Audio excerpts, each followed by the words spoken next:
आम्ही दाब खाणारच आहे. विरोध केला ना आम्ही दाब खाणारच आहे. यो स्टिंग पेणार आहे आणि यो पण स्टिंगच पेणार आहे, पण मी दाळच खाणार भाऊ. तर मग चला बरं, आज आम्ही चाललो होतो संगमेरला. ते मुन्याचा मोबाईल याला मध्येच काहीतरी धासकड दाखवत होतं. चाललो होतो, पल्सर गाडी होती. पल्सर जागा होत नव्हती तिघांना, कारण की आम्ही दोघं खपकी होतो आणि तो मुन्या एवढा गोचडाने चिटकून बसला होता. त्यात रस्त्याची घडी एका हातानेच गाडी चालवत होता. त्याला म्हणलं अरे बाबा दमाने चालव, मागे एक तर धरायला काय नाही, ते मुन्या जाईन गळून. कोकंगामध्ये म्हणे स्टिंग घ्यायची का, म्हणलं पळे तिकडे डाळ घे, बडी लोक बडी पसंत. हे काय लहान पोरांना स्टिंग प्यायची का, ते साखरेचं लाल पाणी तुम्ही दोघंच प्या. इकडे आलो होतं त्या ॲपलचं युनिकॉर्न म्हणून काहीतरी आहे, तिकडे आलो होतो डायरेक्ट. तिकडे सगळं ॲपलचं दसकट डायरेक्ट पार लॅपटॉप, मॅकबुक, काय अजून असं ते हेडफोन, बॅटऱ्या बुटऱ्या, केबल बिबल.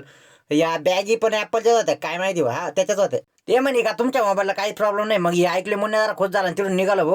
अरे आपल्या मोबाईलचं काम झालंय, चला ना बघ रे, आता काय करू राहिली इथं. ते म्हणे नाही मोबाईल पाहिजे, तुम्ही पाहते तर मग मला पाहायचं आहे. मी मोबाईल पाहायला लागलो, म्हणलं आयला एखादा झाडगा आपल्याला घ्यावा लागतो. 6-7 हजार बॅटरी पाहिजे आणि वरून कॅमेरा चांगला पाहिजे, बस आपल्याला बाकीचं काहीच नको. मा फोटो काढायचा का, क्वालिटी काढ बरं का, तर नात खोळा. अरे भाऊ गाड्याला भूक एवढी लागली होती ना, वटत चावायला लागलं होतं. शैली आहे तो उचलला का, आपल्याला त्या पोरांनी फोटो काढून टाकायचं होतं, आम्ही इथं आलोय म्हणून. मेंढोंचे तिन्ही सुका पाटील तराट व्हायला होते एकदम. मागचा थोडा कमी लेवलचा सुका पाटील आहे, पण बाकीचे पुढचे दोघं तर एकदम तराट व्हायला होते.